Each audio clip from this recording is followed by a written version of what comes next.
Hello, everybody. Welcome to today's show. My name is Spencer Walsh. Thank you so much for joining us here today. On the show, we're going to be going through a new report from ProPublica talking about how, as we have a brand new trove of never-before-seen records that reveal how the wealthiest are avoiding income tax to extreme levels. We already know corporations avoid tax. We already know the IRS is incredibly ill-equipped to go after tax cheats, and the quote being, of course, if you're rich, your chances of getting audited by the IRS are, a little bit better than you getting hit by a meteor. All those guys, Jeff Bezos, Musk, Bloomberg, the richest among us, and even some people you may not know are in this new reporting. Meanwhile, taking a look at 1 week out of the New York Mayor's race with the really just strange Brooklyn Borough President Eric Adams and someone who I really don't know that much about, Catherine Garcia, topping the latest poll of the New York Mayor's race. We'll take a look at that race, how it's faring, and somebody doing really over at the Hills. They get that new show, new version of an old show, Rising, that has really been killing it on YouTube. They have new hosts now, the lovely Ryan Grimm and Emily Jashinsky over on the right wing, who's in replace for Sager. And we're going to take a look at an incredible segment they did in the wake of the Ilhan Omar news from last week. Thank you so much for joining us here today. This has been Newsflash. 528, I believe. Yeah, 528. Yeah, that's right. That's right. 528. All right, we're getting into it, folks, and we are starting with the IRS and taxes. So this is from ProPublica. In 2007, then a multi-billionaire and now the world's richest man, Jeff Bezos, did not pay a penny in federal income taxes. He achieved the feat again in 2011. In 2018, Tesla founder Elon Musk, the second richest person in the world, also paid no federal income taxes. Michael Bloomberg managed to do the same in recent years. Billionaire investor Carl Icahn did it twice. George Soros paid no federal income taxes 3 years in a row. And right off the bat, what are we seeing here is that, whatever, flag billionaires want to put up, the red flag or the blue flag, in the way they kind of want to signal to the public what side they're on. People like George Soros, Carl Icahn, even someone like Michael Bloomberg running in the Democratic primary, they appeal to people on the very, very, very, shallow, hollow basis that, they are, clearly Democrats. They're good people. They may be billionaires, but they're patriotic billionaires who do a lot of great things for, the blue team or the red team. But what I think we're seeing here, and I think what's very, really important to realize, is that in the end of the day, they are all billionaires. That is who they serve. That is which is themselves. That is in the end of the day what they are all about. The billionaire team is one billionaire team, and there's no substantive political disagreements when it comes to the stuff that they really care about, because at the end of the day, that's what they're trying to do. They are trying to maximize profit. They're trying to maximize money in their pocket, and, that means money is coming out of yours in a lot of cases. Michael Bloomberg, he did that. Carl Icahn did it. George Soros did it. And ProPublica here has obtained really a great piece of work. They got a leak to them anonymously in raw form so that they can't really trace the leaker, which gets them out of a lot of trouble with the government. Which, by the way, instead of saying, oh my God, the richest people in the world are completely getting away scot-free from one of the most basic elements of citizenship, that's a big problem. We should investigate that, because this was clearly leaked in the public interest for the public good. No, they're investigating, of course, the source of the leak, because that is who this government really serves. People like Jeff Bezos, people like Elon Musk. When it comes to it, the function of the government is to keep these people happy. It's not to help you. It's not to help anybody else who's kind of just in a normal circumstance.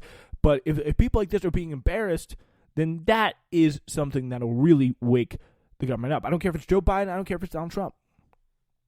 So they obtained this vast trove of IRS data on tax returns of thousands of the nation's wealthiest people, covering more than 15 years. The data provides an unprecedented look inside the financial lives of America's titans, including Warren Buffett, Bill Gates, Rupert Murdoch, and Mark Zuckerberg. It shows not just their income and taxes, but also their investments, stock trades, gambling winnings, and even the results of audits. taken together, it demolishes the cornerstone myth of the American tax system, that everyone pays their fair share and the richest Americans pay the most. That is something that I think we really have kind of been getting a sense it's just not happening, because we see for a bit now, because we see, the huge chasm in the numbers and income inequality just getting bigger and bigger and bigger. The quote unquote moochers, and the absolute joke of a Mitt Romney quote from back in 2012 that, rightfully played a big role in him losing the election, was that, they're just the makers and the takers. People like the prevailing myth in America that has been such a poisonous myth for so long is that people like Bezos and Musk, they are the makers. They're the people who do the most for society. And we get into this, really, it is just so ridiculous. This kind of myth of, you may not like them. You may think they may have made their fortune off of the bodies of, exploited workers and stuff like that. Amazon people getting injured, all that. And not paid right in circumstances. All the things, all the griefs and grievances that, workers may have. But, at least they contribute, they create jobs. Like, that is, again, such a myth that has been utterly demolished at this point. And IRS records show that the wealthiest can and perfectly legally pay income taxes that are only a tiny fraction of the hundreds of millions, if not billions, their fortunes grow each year. Many Americans live paycheck to paycheck, amassing little wealth and paying the federal government a percentage of their income that rises if they earn more. So it's really not a very big, because people may need some food stamps or whatever, some sort of government assistance to survive.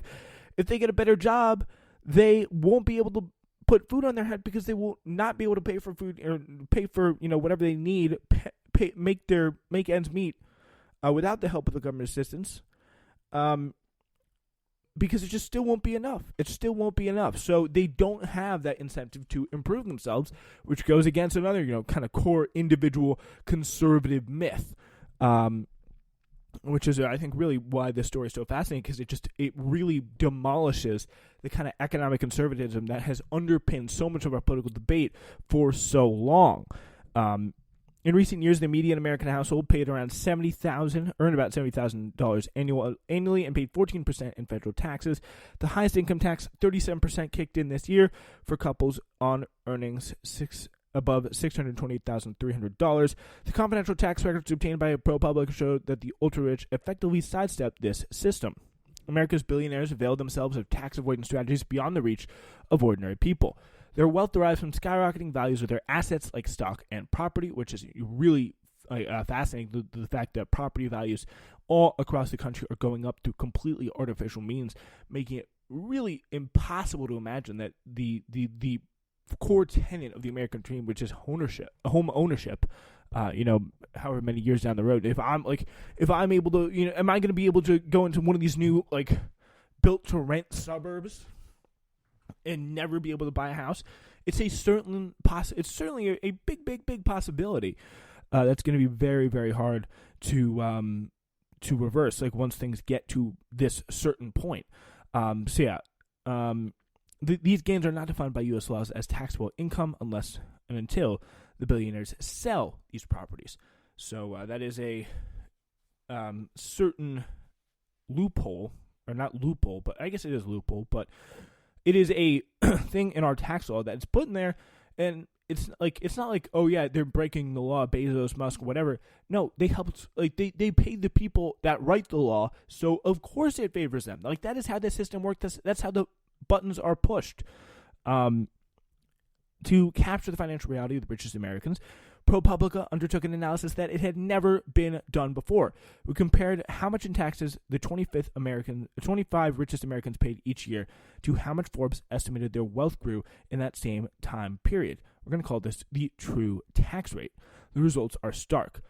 According to Forbes, those 25 people saw their worth rise a collective $401 billion from 2014 to 18. They paid a total of $13.6 billion in federal income taxes in those 5 years. The IRS data shows that's a staggering sum, but it amounts to a true tax rate of only 3.4. The highest tax rate, again, for people around $628,000 is supposed to be 37. It's a completely different picture for middle-class Americans. For example, wage earners in their early 40s who amassed a typical amount of wealth for people of their age. From 2014 to 18, such households saw their net worth expand by about $65,000 after taxes on average, mostly due to the rise in the value of their homes. And again, this is for people who are kind of able to have homes. You go further down the age scale, that becomes less and less of a slice of the pie who people are able to get them. The vast bulk of their earnings were salaries, though, so their tax bills were almost as much, nearly $62,000 over that 5-year period, because they don't get their rich people don't get their money from salaries. So let's look at Warren Buffett, the patriotic billionaire, the guy who says, raise my taxes. I pay less taxes than my secretary. It was like, I'm not going to actually use my political leverage to change it. In fact, I'm going to literally do the opposite and, buy up a bunch of trailer parks all across the country, by the way, to, screw people who need those. But my true tax rate is going to be, wait for it, 0.1%. He has a total wealth growth of $243 billion, end up paying $125 million. Actually reported $125 million and paid $23.7 million. So it is very, very clear to see that he is not paying his fair share. Jeff Bezos, he had a wealth growth of $99 billion. He reported a total income of $4.22 billion and paid $973 million of that. That's a 0.98% true tax rate. Michael Bloomberg, he saw his wealth grow by $22.5 billion, and his total income reported was $10 billion and paid $2.92 million in taxes. It's a 1.30% tax rate. Elon Musk, not much better, with a 3.27%.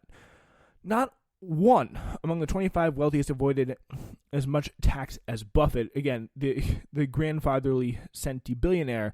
That's perhaps surprising given his public stance as an advocate of higher taxes for the rich. So again, complete fraud. And that shows you, I think, really one of the biggest and most important things to take away from this story is, yes, at the surface level, it is incredibly important to say, oh yeah, we should do all these things. They're clearly staring us in front of our faces here. Like, they're good, clear, obvious tax policy.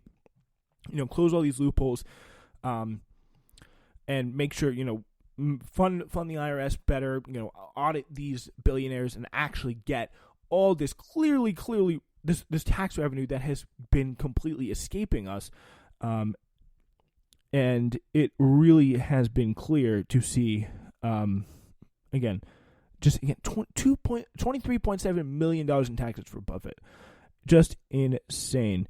Experts have long understood the broad outlines of how little the wealthy are taxed in the United States, and many lay people have long suspected the same thing, but few specifics about the individuals ever emerge in public. Tax information is one of the most zealously guarded secrets in the federal government. ProPublica has decided to reveal the tax information of some Americans because it is only by seeing the specifics that the public can understand the realities of the country's current tax system. So really good job from that. Just a massively, just 0.1% of Buffett's total wealth growth in terms of taxes paid, just really incredibly small there.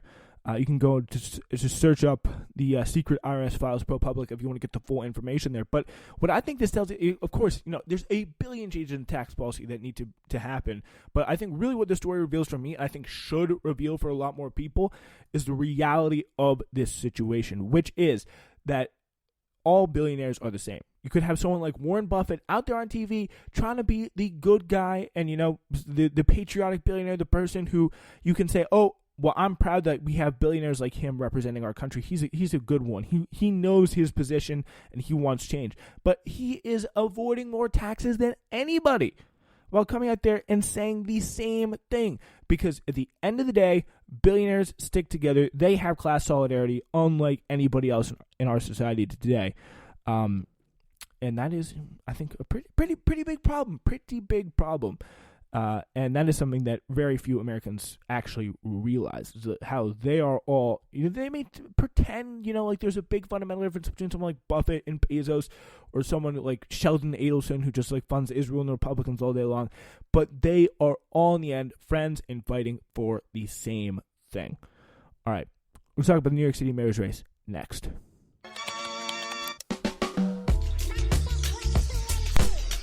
Ladies and gentlemen, you are listening to the Spencer Walsh Radio Network, and let me tell you about our lineup. Newsflash is all new Mondays, Wednesdays, and Thursdays now, and that is, of course, our flagship show, but we have plenty of other great offerings for you, including Uncultured live mixes every Saturday. Perfect way to celebrate or get ready for the Saturday night. Have a good time. Tune in to the Spencer Walsh Radio Network for live broadcasts. And Hidden History is every Thursday now on the Spencer Walsh Radio Network. We got a banger new episode coming for you around midday or so tomorrow. So you have that to look forward to. Please support us. Listen to our podcast wherever. But when you do, please be sure to rate and review us, because that does help get the word out there. I'm sure you know the drill if you listen to podcasts. You know what to do. It's the Spencer Walsh Radio Network. Thanks so much for listening.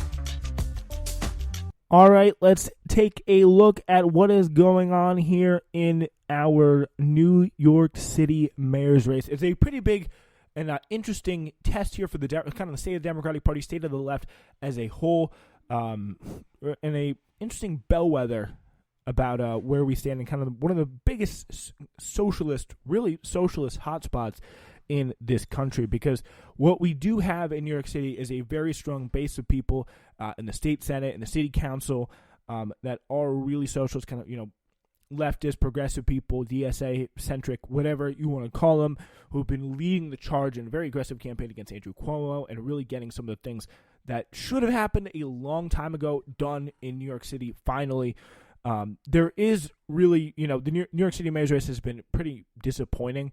Morales is supposedly, she had a thing where she was a left candidate. I mean, I should just introduce these candidates here, just to run through, and I'll do it in the context of a new poll. Let's start off with Sean Donovan. This is he's polling at the bottom, 3%. Again, this is a ranked choice voting system. 13% are undecided, 2% say other, so it's just kind of the eccentric candidates there. Sean Donovan, former Obama housing secretary, has a quote-unquote good housing plan, but completely uncredible when he failed to name the accurate, just completely missed, like 9 times off the correct housing price for an apartment in Brooklyn. Kind of lost a lot of credibility with that one. Ray McGuire, Citigroup executive, complete, corporate Democrat, very much in the vein of a Bloomberg. Di Morales at 3%, right around McGuire and Donovan there as well. This is again for Politica. This is for WNBC, Telemundo, along with Politico and Marist. So Di Morales, she had a kind of an interesting situation where she was running this campaign that was, she's kind of a bit of a sketchy background, actually a very sketchy background, very much a pro-charter school person, kind of in the, I would say, sketchy nonprofit space, where she was not really, she didn't have a kind of a typical leftist background candidate history. And all of a sudden she comes onto the scene, says she would have voted for, Cuomo over Nixon, kind of a red flag for me there. That's Cynthia Nixon in the last governor's primary. Cynthia Nixon kind of ran as the AOC endorsed, Bernie endorsed, like leftist candidate against someone like Cuomo. So a little bit sketchy there, to say the least. So she comes in, she runs a campaign that's kind of DSA endorsed, people starting to get excited. Then right before just around 2 or so weeks ago, there was this big union push to unionize the campaign. And campaigns, again, should have unions, all that stuff. But if you're really believing in kind of a just transformational campaign here, maybe 2 weeks before the end of the campaign for, New York City mayor's race is not the best time to potentially really hurt your candidate. A lot of the staff resigned. There was a bunch of protests, a bunch of accusations being thrown, and she took a big hit in the poll. Not a big hit. She was at like 7 or 8% prior to this. She's down at 3, and she kind of resorted to a lot of the kind of cringy woke language about recognizing spaces and centering voices. And she just lost a lot of steam quite quickly. Scott Stringer, in kind of a very similar situation, I would argue Alex Morris, came out against it. There's a very sketchy Me Too allegation that a lot of people have said that they regret For example, Jessica Ramos, a pretty prominent lefty New York State senator, said that she regretted withdrawing her support from Scott Stringer after that allegation. He was kind of a more progressive guy, not though entirely progressive. Definitely someone who's a big history in the establishment, kind of very in an Ed Markey kind of vein. Moved himself over to the lefts over the past 2 years. He was at 7. Andrew Yang, as I'm sure you know, he was up in this race for a long time based off of a lot of good name recognition from the presidential run. He had some good policies that I kind of liked in the start, but a lot of it turned out to be much of a grift, I would say, when you look at the fact that there's pretty much his campaign is literally a consulting firm. Like, it's run by a consulting firm when it comes to Wall Street and all these kind of malign influences on our politics. He began to hit the skids in the polls when I would argue, when he made a statement that was very anti-Palestinian, shall we say, very much ignored what Israel has been doing to Palestine and say, Hamas needs to cut it out right now.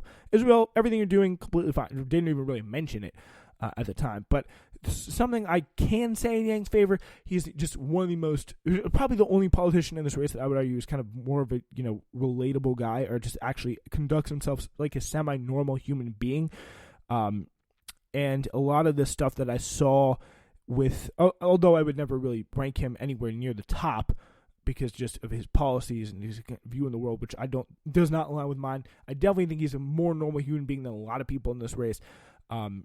He's at 13% now. That's 4th place, and doesn't seem to be in a very good situation, to be quite honest. Maya Wiley, 15%, is now emerging as the kind of progressive standard bearer, endorsed by Jane Sanders, not Bernie Sanders, interestingly, and AOC. They had a big concert, the first concert back in New York City with the Strokes.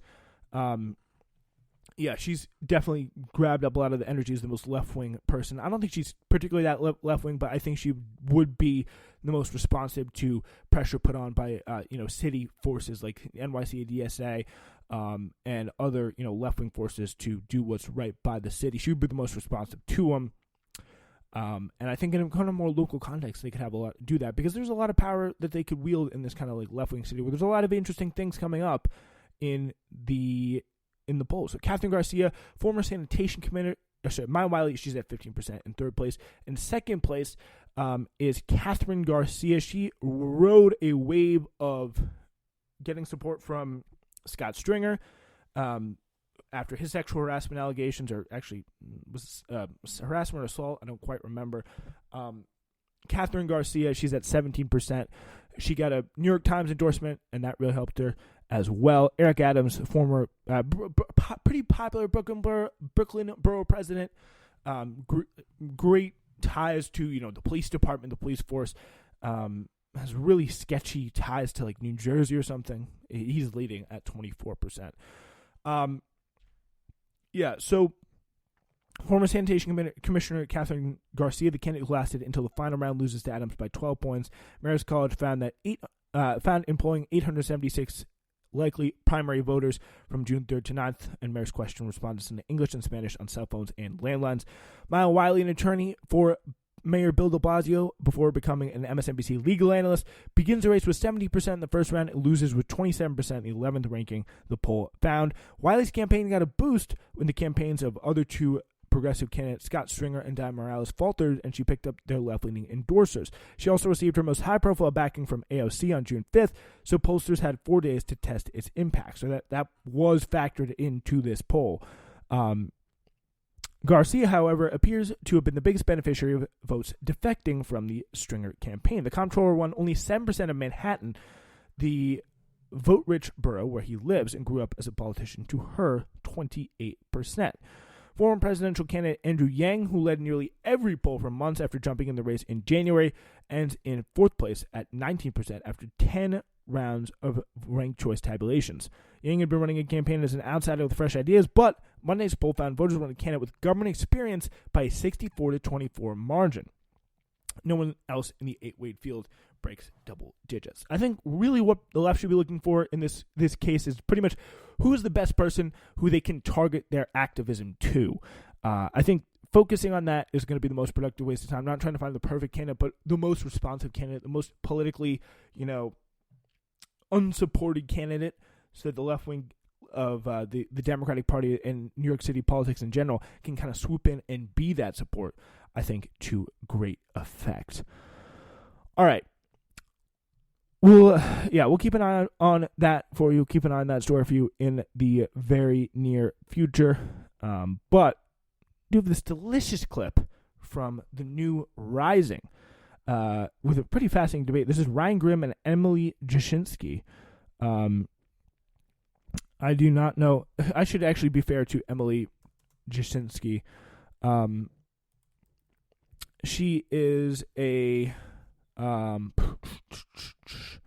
Emily Jashinsky is the culture editor of The Federalist and the director of the National Journalism Center, which is a project of the Young American Foundation.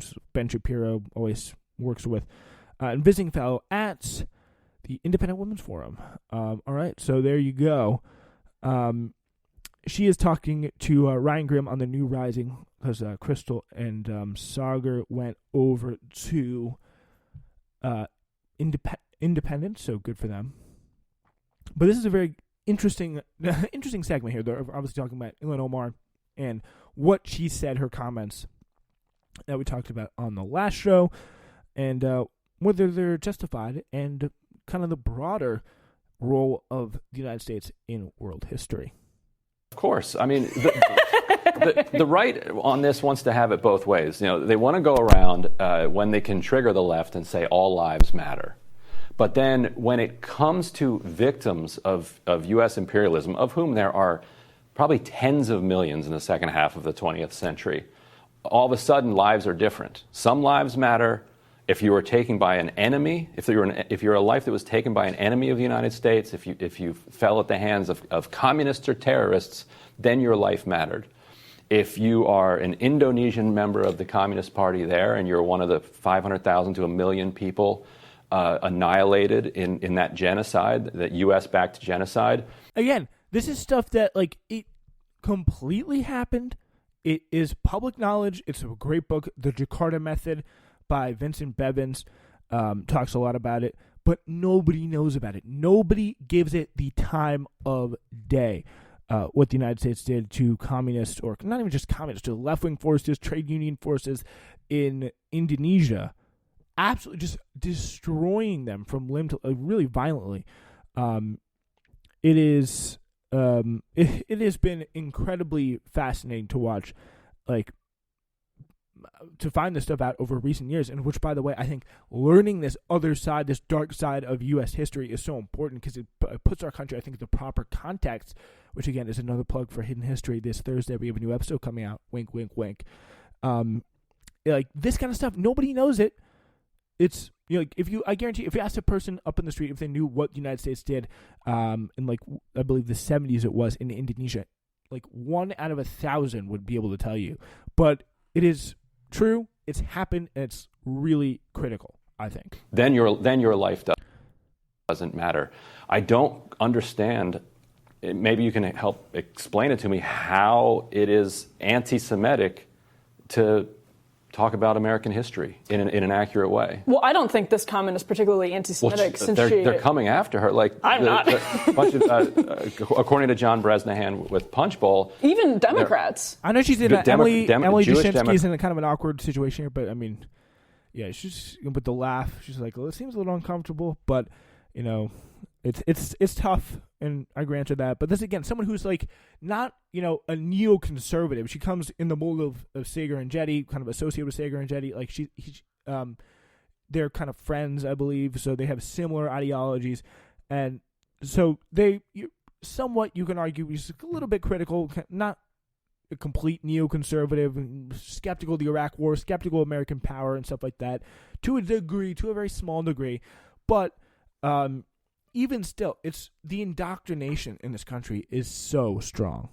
Democrats in the House, he reported, are putting together or working on a statement calling her anti-Semitic for making this argument. I think you're all about the Benjamin's tweet is still the clearest example that there may be anti-Semitism lurking in her worldview. But I would also say ridiculous. In this case, when you include the United States with Israel in the equivalence between the Taliban and Hamas, I think it's clearly not targeted in the way that a charge of anti-Semitism would say. I do think it's extremely offensive to the establishment. I agree in this case because I think the Taliban and Hamas are forces for evil, and where you say the United States has also been a force of evil, that there are victims of United States imperialism, I think what that does is wash over people that the United States has saved through its actions. There is two sides to that, right? There are, I can admit, absolutely, of course, there are victims. But try to say the same thing and say, well, Hamas builds hospitals and schools, and the Taliban and the Taliban eradicated a lot of corruption around Afghanistan, and the Soviet Union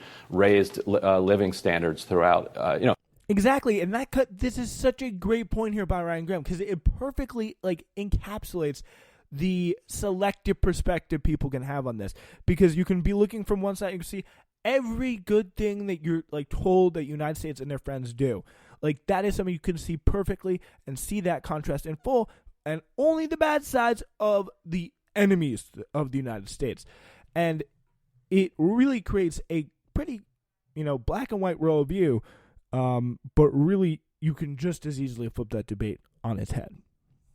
So if we're going to do this thing, well, okay, yes, it's true that U.S. imperialism killed tens of millions of people, but they also did good things. Then why does that only apply to the U.S. and not to all of these other countries, the evil empire? Because the level of good, I think, that the United States has had around the world is wildly out. The balance there between good and bad is nowhere where it is compared to the Taliban. You would have a hard time making that case in most countries where the U.S. intervened. Right. No, I understand that completely, but that doesn't change my viewpoint, and I don't think it changes the facts that the balance of good and bad worldwide over the course of the United States' existence, it's silly to whitewash the bad. It's absolutely silly to whitewash bad. There has been plenty of it. But on the other side, on the balance, I think the United States has done incredible good around the world, continues to do incredible good around the world in a way that could never and should never be compared with the Taliban or Hamas. I would agree in this sense that when it comes to the amount of pain and suffering that the U.S. has produced around the world,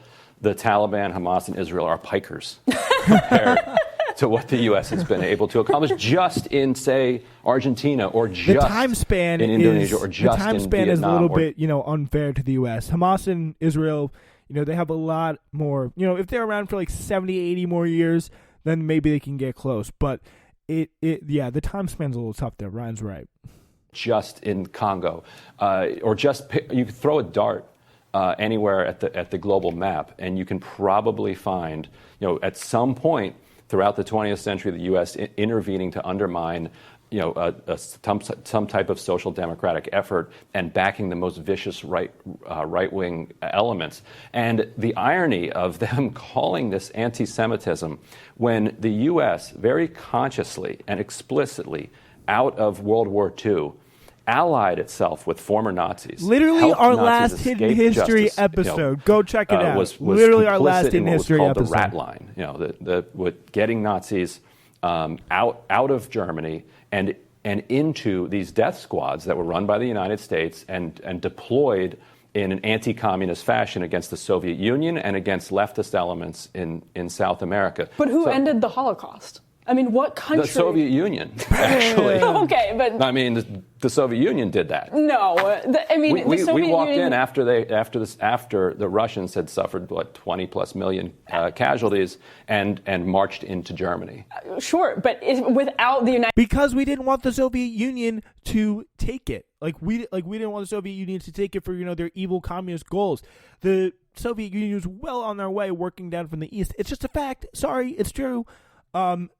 They were well on their way working down from the Eastern Front to take through Berlin and all that stuff. They were the forces that were going into Berlin where Hitler had to kill himself in the bunker and all that. And the United States hurried in after it. We got to divide up Germany so it doesn't go all communist like Europe would have been red. And a lot of people gave credit to it at the time. But, United States propaganda, history is written by the winners, the Marshall Plan, all that stuff, really building back a lot of Western Europe in the United States image. And the battle lines that are so prevalent and so thick today begin to get drawn. United States' intervention, a heck of a lot more people would have died in that atrocity. Yes, and I'm glad the Soviet Union and the United States allied to beat Nazi Germany. But the Nazi Germany, the Nazis themselves then allied with the United States to go after the Soviet Union and to go after communist and social democratic elements in South America. That's an actual part of the history. Right, but again, there's lives being saved in that process, a lot of lives being saved in that process, and a lot of Americans putting their lives on the line and dying to save those lives. Sure, but many fewer than Soviet lives died to take on the Nazis. But that doesn't change the fact that the United States intervened and risked lots and lots of lives. So again, this is what we're saying here. The United States should be exalted as a great country because after Pearl Harbor, they got mad enough to go into war. Like, it's not, we're seeing all the suffering happening for the Jewish people. They were turning away Jewish refugees at their gates. It wasn't because they cared about what was going on in the Holocaust or whatever, or whatever was happening to the British in the Blitzkrieg and in the Battle for Britain, all that stuff. The United States was not involved. They were involved when they were attacked. Like, this is the most really thin veneer of nationalism that Ryan Grimm here is scraping away at little by little with each layer. Compared to what it may have been complicit in or what it may have been, lives it may have costed on the other side of that, I think, again, the balance there is clearly on the side of good in a way that you can't apply to the Taliban or Hamas. I would much rather have I would take the establishment government of the United States over the governing forces and the establishment of the Taliban any day. I'm glad we're in the American empire, not the Taliban empire. Wait till you hear who funded the Taliban at the very beginning. Well, there is that. That's not a bad point, Ryan. Ryan says he thinks the Congresswoman was giving an overly generous view. Yeah, so there you go. Like, that is a perfect, pitch perfect example of, I think, a big, completely underrated problem in America today, which is people do not know this history. People don't understand the role of our country post-World War II and the incredibly, powerful and, I would argue, evil role that we played all over the world. So, coming to terms with that and thinking about where does our country stand now? How can we make it better? How can we erase the problems our ancestors caused? I think that's something that, as any good person, you gotta look at. And don't want to be a little biased here, but I think that could help you learn it is tuning into my podcast, Hidden History, every Thursday, because we literally just talked about how the Nazis helped build the Apollo program and a bunch of other things. So, yeah, we're talking about how the founding of Israel, talking about Malcolm X and the murder of FBI, Malcolm X possibly murdered at the hands of the FBI. We're going to talk about, I think this week we're going to be talking about John Brown. Go a little bit back to Civil War era. So for things that to learn things that won't make you sound like an idiot when you run up to someone like Ryan Grimm. I hate to be honest, Emily Jashinsky kind of did there. Tune into Hidden History every Thursday. That's all I got for you today. This has been Newsflash on the Spencer Walsh Radio Network.